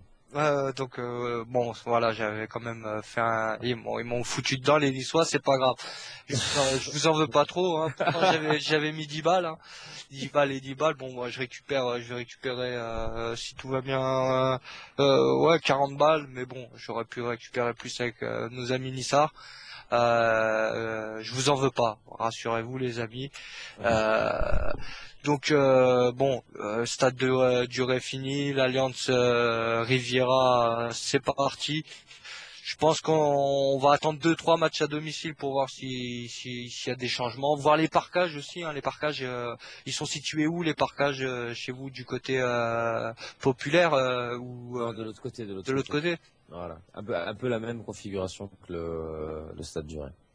D'accord. Donc bah on attendra. Bon, sauf pour Valenciennes. Pour Valenciennes, ils ont mis tout en haut au troisième anneau en fait, parce que bon, il y a les deux. Ils vu qu'ils venaient pas beaucoup, ils ont libéré tout le parcage visiteur pour le louer aux spectateurs. Ouais. Bon bah c'est déjà sympa, ils leur ont quand même trouvé des places. C'est sympa. Voilà 21h15, je pense que on va conclure là. Hein. Des fois vaut mieux pas en faire beaucoup, mais bien qu'en faire trop et après c'est pas bien. Hein, comme on dit. Donc bah Chris, toujours un plaisir de faire l'émission avec toi. Hein. Je pense que jusqu'à que notre ami Xavier revienne, eh ben, on sera en duo. Je pense que on avance bien dans cette émission. Donc, si tout va bien la semaine prochaine. Hein. Ouais, bah carrément, c'est partagé, Stan, y a pas de souci. Et puis en espérant que Xavier nous rejoigne, c'est un petit peu la star de l'émission. Ouais. Il nous manque beaucoup, on pense à lui et puis à la semaine prochaine il sera là, obligé. Sinon, comme on dit, hein, il y a perquisition chez lui, on va chez lui et tout, on fait l'émission direct sur place. Tu m'étonnes. Il y a de la place. On débarque à Hein. 30 chez lui, on débarque à 30 chez lui, tu sais quoi, je retourne tout. Il y a de la place, hein. Il y a 2 chambres et tout, hein. Donc on peut débarquer même avec des bouteilles. Il y aura de quoi dormir. Donc ouais, Xavier nous rejoindra. Hein. C'est vrai que je me rappelle quand il était venu. Hein, c'était pour passer un petit coup de gueule. Je l'avais passé en fin d'émission, passer son petit coup de gueule.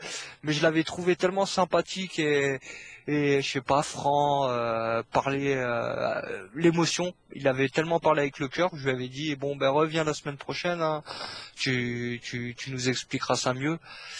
Il est revenu la semaine d'après, puis il est plus jamais reparti. Donc voilà, donc ça fait 2 ans maintenant, hein, sur 3. C'est vrai que ça fait un petit manque. Donc reviens vite l'ami. Hein. Et puis surtout, si je peux me permettre Ouais. de t'interrompre, c'est un grand passionné, quoi. On sent qu'il aime ça, que c'est un truc qui lui colle bien. Il a la voix pour, voilà, il nous manque beaucoup, quoi. Xavier, on pense à toi. Voilà, une petite dédicace à toi ce soir et puis à la semaine prochaine, j'espère. Voilà, c'est comme tous les trois, on est des passionnés. C'est peut-être pour ça aussi que l'émission plaît et voilà, les gens ont envie aussi de s'impliquer avec nous parce qu'on est des passionnés et on est vrai, on n'est pas faux. On parle avec le cœur, même si des fois il y a des fautes de français ou quoi. On n'a pas fait de grandes études, hein, donc excusez-nous, on fait ce qu'on peut. Mais je pense que voilà, on est vrai et c'est ce qui compte. Et et c'est pour ça que cette émission est incontournable maintenant chez les supporters.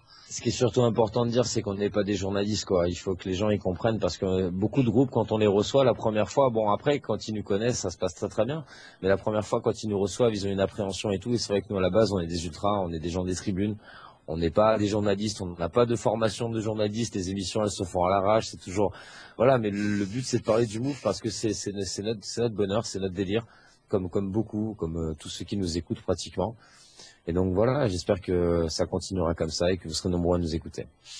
Ouais, et puis même si on essaye de me couper le sifflet, on a tenté de me couper le sifflet, je suis toujours là. Vas-y, balance les noms, on veut les noms. Dans d'autres émissions, quand on fera question pour un champion, il y aura des questions vérité. Non, on l'a essayé, mais l'émission est toujours là, ça fait 3 ans, elle a pris de l'ampleur. On est vrai, voilà, comme tu disais, on n'est pas des journalistes, on est que des passionnés, on est des mecs des tribunes. Pour certains, voilà, peut-être des gens pas bien parce qu'on a fait des trucs. Enfin, voilà. On est là, hein, on essaye de parler d'une cause. On se bat pour la liberté aussi, hein, la liberté d'expression et la liberté de circulation, la liberté de supporter son club comme on veut. Donc voilà, tant que tout ça sera bafoué, on sera toujours là. Je pense qu'on a fait le tour. Ludo doit être pas loin, en train de traficoter, voir si tout se passe bien. Ludo, t'es parmi nous?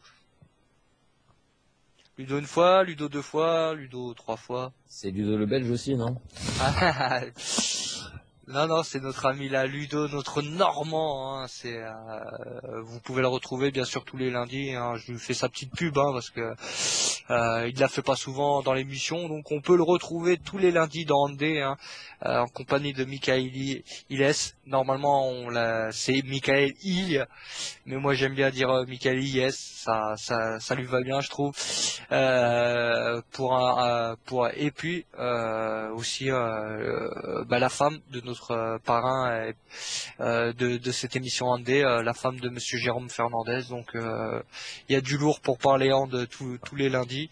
C'est grosse émission le lundi, hein. Grosse émission. Franchement, il y a du lourd, hein. Des Karabatic, il y a vraiment, pour ceux qui connaissent un petit peu le handball, parce que bon, à la base c'est beaucoup de passionnés de football, mais ceux qui aiment le handball, c'est vraiment une grosse émission qui est connue et reconnue dans le monde du handball. Donc ceux que ça intéresse, c'est tous les lundis.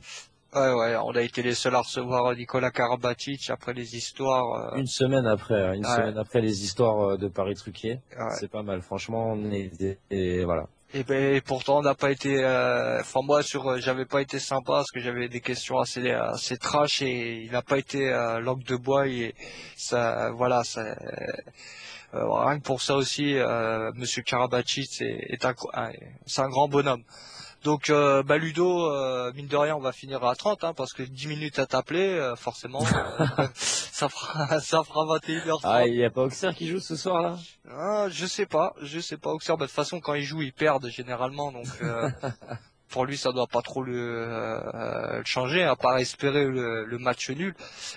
Tu me dirais, recevez le CA Bastia. Ce soir, donc ils avaient peut-être une chance d'arracher les 3 points. Par contre, je voudrais revenir un petit peu. Je sais pas si tu as vu un petit peu hier soir le derby lorrain aussi, qui était un petit peu impressionnant quand même. Ouais, très chaud. Moi, j'ai regardé le match. Franchement, c'était de la bombe. C'est du foot comme on l'aime, quoi. Voilà, franchement, un match du début à la fin, je me suis régalé. Pas par le football, mais par l'ambiance des tribunes et à coup de bombe agricole de la première la 90e minute, c'est un truc de malade, quoi. Franchement, bon, comme j'ai un peu marqué sur Facebook, RIP à la commission de discipline, parce que là, à mon avis, ils vont prendre une grave cher tous les deux, hein, parce que ça n'est de parquage. Donc à mon avis, mais franchement, sinon un grand match de football, c'était vraiment sympa de regarder ça. C'était vraiment des ambiances populaires comme on les aime et puis voilà, c'était sympa. C'était mon petit coup du jour. Ouais, c'est vrai que voilà, c'est des matchs comme ça chauds, c'est ça le football aussi, hein, ça se joue dans les tribunes, ça se joue sur le terrain. C'est comme ça, tant que c'est bon enfant, hein.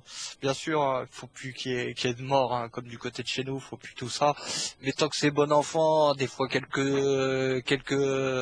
boîtes à claques qui sortent, c'est rien, c'est la nature. On est entre adultes, donc voilà, il y a des matchs, c'est vrai, où ça fait du bien. de revoir ces ambiances où c'est tendu. C'est comme ça, hein, tant que. Et il y en a plus beaucoup avec la répression, hein, des matchs comme ça, vraiment, où il se passe autant d'incidents que hier soir, franchement, il y en a plus beaucoup.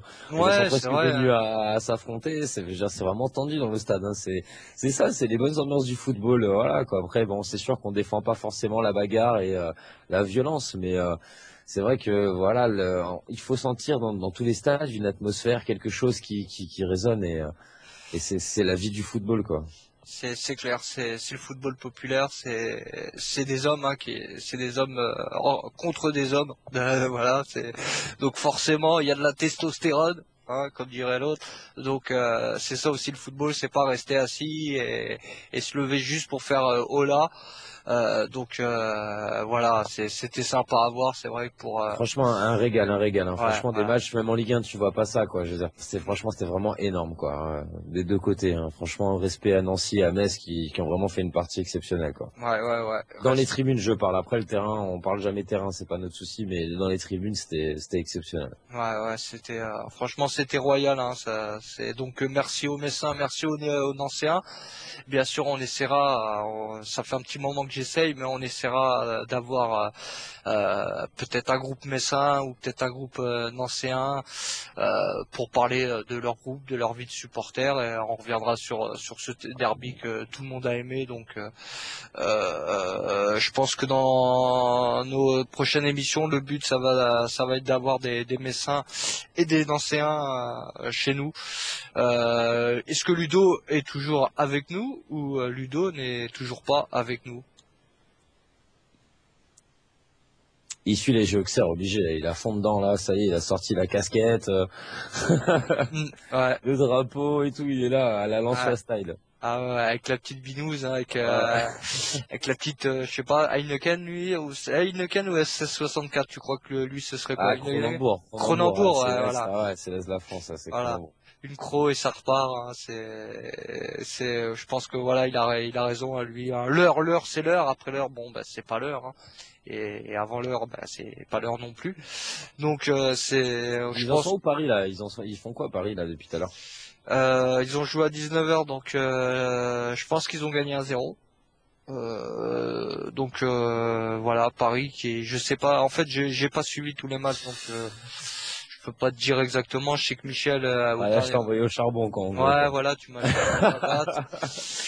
Non, pour l'instant je sais pas trop les résultats, hein. Peut-être que Ludo, au moment de conclure l'émission, peut-être que Ludo nous filera les, tiens, on va lui jeter la patate dès qu'il ramène sa fraise, on lui demande tous les résultats pour être sûr. Paris est premier du championnat. J'ai pas vu, mais ils ont 15 points. Je pense qu'ils ont gagné. Ah, ça veut dire que quoi? Ça veut dire que Monaco n'aurait pas battu Bastia à Monaco, domicile. ils ont pas joué encore, Monaco. Sur le site de la LFP, en tout cas. Ah bon, ils jouaient à quelle heure alors? Je sais pas. Ils devaient jouer à 20h30 ou 20h45 en prime. C'est possible. Peut-être il y avait un prime ce soir. Donc, enfin un prime, un live sur Bein ou quoi, possible. Donc bon bah pour l'instant Paris, hein, premier. Monaco, c'est à 21h. Monaco-Bastia à 21h. Ah bah ça fait 25 minutes qu'ils jouent, hein, donc. D'ailleurs, on a pu voir des photos un petit peu sur la page Liberté pour les auditeurs des Corses qui sont déplacés. C'est sur la page Liberté pour les ah ouais d'accord. Bah j'y avais pas été donc je les avais pas vus donc parfait. Un petit déplacement des Corses sympathique à Monaco. Je pense qu'il va y avoir une bonne ambiance du côté de nos amis des Ultra Monaco, hein. Et ils étaient pas mal sur Paris, ils étaient 900 je crois, un truc comme ça, 700, entre 700 et 900 900, sur Paris. je crois. Des vidéos qu'on tournait comme quoi bah, le parcage parisien il était aux petits oignons, hein, il est très très sympa. C'est vrai que maintenant bah, même les monégasques à Paris ils sont chez eux, hein. C'est abusé, mais c'est comme ça. Qui l'eût cru à une certaine époque, hein. On a eu le ras-le-bol des Bordelais aussi, hein, qui ont insulté leur public en deuxième mi-temps. Pareil, ils en ont marre, ils ont joué Paris, ils ont joué Monaco, et à chaque fois le stade il se levait à chaque but. Enfin bref, ils ont serré aussi, et puis il y a un gros coup de gueule de la part des Girondins aussi. Ouais, c'est vrai que même du côté des Girondins, pour l'instant, ils veulent pas s'exprimer, hein. Donc, je suis rentré en contact, bien sûr, avec des gens de Bordeaux. Donc, pour l'instant, ils veulent pas s'exprimer, hein. Je pense qu'il doit y avoir des trucs en interne aussi avec le club. Donc, je pense que tant ils s'exprimeront pas tant qu'il y aura pas des trucs réglés avec le club. C'est vrai que c'est compliqué aussi du côté de Bordeaux. Déjà depuis l'année dernière, ça sentait pas bon. Quand on avait reçu Julien des Ultramarines, il nous avait lancé quelques brides par rapport voilà, à leur mécontentement par rapport au club. Cette année, ils passent à la vitesse supérieure, donc j'espère qu'ils viendront chez nous s'exprimer pour nous dire exactement le pourquoi du comment. Pour l'instant, ils veulent pas s'exprimer, on respecte ça, hein, c'est pas voilà comme les Green Angels, hein, pour l'instant ils ne veulent pas s'exprimer, hein, on les a relancés, je les ai relancés. Donc pour l'instant, c'est un stand-by. Là, ils savent que la porte est ouverte, hein. Rien ne sera coupé, donc ils le savent, ils savent très bien, mais pour l'instant ils pas besoin de s'exprimer, donc on respecte leurs décisions et après réflexion, c'est un peu normal qu'ils viennent pas non plus à chaque fois s'exprimer dès qu'il y a des choses. Mais c'est vrai que du côté des Green Angels, faudrait aussi qu'ils viennent aussi voilà s'expliquer le pourquoi du comment et dénoncer des choses qui sont pas normales. Pour bien sûr que le combat continue pour d'autres clubs comme nous les Parisiens, comme les Stéphanois. Voilà, il faut aussi relayer les informations pour pouvoir mettre une certaine pression à ceux qui dirigent tout ça. Est-ce que nous avons retrouvé notre Ludo national? Ludo, une fois. Ludo, presque 21h30, donc on était dans les temps. Quoi qu'il arrive, on aura fait 1h30. Juste derrière, hein, normalement, juste derrière l'émission, il y aura El-Sport, hein, l'émission consacrée au sport féminin. Hein, et du lourd El-Sport aussi. Hein. Sacrés invités à chaque fois aussi. Et notre ami Thomas qui a beaucoup de chance, hein, entouré que de femmes. Hein. Ça doit être le paradis, hein, c'est un petit peu notre Apollon à nous. Il a vraiment le top du top, quoi. Il a des handballeuses, il a de tout. C'est un truc de fou, quoi. Et c'est vraiment une émission, voilà, quoi. Si les gens, vous avez l'occasion d'écouter juste après, c'est l'occasion. C'est l'occasion en dénant El-Sport, l'émission consacrée au sport féminin. Hein, donc, il y a des champions olympiques, des championnes olympiques, il y a des basketteuses, il y a des handballeuses, il y a vraiment de tout. Si vous êtes passionné du sport féminin, c'est l'émission qu'il vous faut. Exactement, hein, et le jeudi, c'est le Motor Show, hein, bien sûr, le Motor Show, hein, pour tous ceux qui aiment les sports mécaniques, en compagnie de notre ami Mathieu Vildon. Ouais.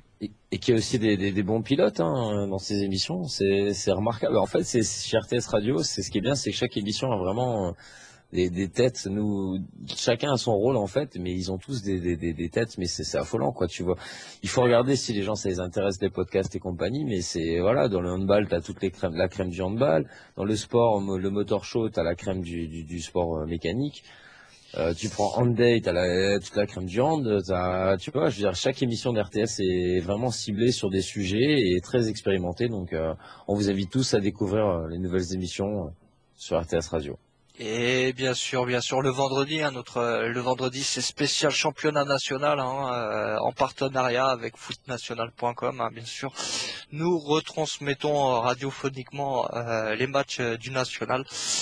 Parce que le national c'est important aussi, hein, c'est les portes du professionnalisme, hein, c'est là où un beau championnat le national, hein. C'est des morts de faim, hein, c'est des morts de faim, attention. Ouais, c'est vraiment un beau championnat, il y a des buts, il y a du contact, il y a des clubs aussi, il y a des beaux clubs, hein, il y a Strasbourg, hein, il y a le Red Star, il y a des clubs comme Orléans, Paris FC, non? Le Paris FC, il y a aussi quand même des petites pointures dans ce championnat, et puis c'est les portes du professionnalisme, hein, c'est le football à l'ancienne, hein, le football populaire. le football à papa, comme on dit. Hein. C'est ça aussi qu'on aime. Hein. C'est pour ça que tous les vendredis, à partir de 19h, hein, de 19h jusqu'à 22h, hein, c'est total championnat national. Donc on vous invite, bien sûr. En plus, il y a le chat et tout, il y a plein de monde. Ça déconne à tire-larigot. Franchement, c'est une bonne ambiance à passer le vendredi soir. Donc je vous invite vendredi à nous écouter dès 19h du côté de rtsradio.fr. Normalement on devrait avoir Ludo parce que là ça veut dire qu'il s'est endormi, qu'il Ouais, dort. il a fait 0-0 à Auxerre, là. Euh, Je sais même pas s'il joue. voilà. D'où qui me soit, parle. soit il est mort, soit après il faut peut-être D'où- appeler le SAMU. Ou... d'où Ah, il est là, je crois. D'où Hein qui me dit qu'il y a 0-0, on a gagné 1-0 hier. Non mais attends, écoute, le Niçois, faut pas prendre Ah, tes c'était rêves. hier. Ah. Mais justement, tu t'es pas réveillé depuis hier encore. Ah ouais, nous on a eu le temps de faire de la pub sur toutes les émissions. Ah On, a ouais, fait- ouais, on est franchement, resté, c'est on est resté 5 minutes sur Andé. Enfin voilà, bon, on a fait le job, on a fait le taf. Bon bah Euh, je pense qu'il y a F-Sport derrière qui suit, non? On l'a dit aussi, elle sport, hein, Eh ben, ça écoutez. suit juste derrière. Normalement, Guillon devrait taper à ma porte pour dire qu'est-ce que tu fous. J'attends Ludo. Allez, Hein. passez une excellente soirée les amis, à bientôt. Ciao. Ciao. Allez, ciao, bonne soirée. Ciao, tout le monde.